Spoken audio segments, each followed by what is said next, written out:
Ford's new tech could turn cars into speeding snitches. Imagine a world where your car is the cop, constantly scanning the road for speeders and reporting them to the authorities. That's the future Ford might have in mind, according to a patent application published last month. The system, titled Systems and Methods for Detecting Speeding Violations, would equip Ford vehicles with sensors and cameras to detect and report speeding vehicles to the police.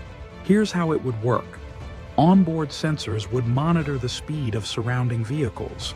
If the system detected a speeder, cameras would snap photos, capturing the offending vehicle's license plate, make, and model. The system would then send the incriminating images, along with the vehicle's GPS location and speed, to the authorities. It would be up to the police to decide whether to pursue the alleged speeder. Ford's patent application doesn't specify whether the company plans to use this system in consumer vehicles or limit it to police fleets. But even if it's only used in cop cars, the implications are unsettling.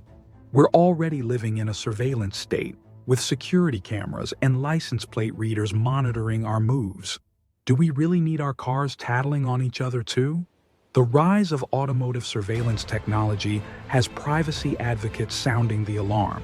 Modern cars are basically data-collecting machines, transmitting our location data, driving habits, and even biometric information back to manufacturers. It's not just manufacturers we need to worry about. Police can tap into this data as well, not to mention all the companies that the manufacturers sell the data to when they're done with it. Would it be effective at catching speeders? Or would it just lead to false accusations and driver harassment? How would the data be secured to prevent misuse or hacking?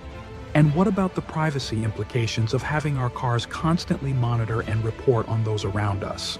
Ford's patent application is just the latest example of how the automotive and tech industries are pushing the boundaries of surveillance in the name of safety. As we hurtle towards a future of connected and autonomous vehicles, we need to have serious conversations about where to draw the line on automotive surveillance. Because once we cede our privacy to the promise of safety, it's hard to get it back. So, Ford, we have to ask, is a world where our cars are the cops really the future we want?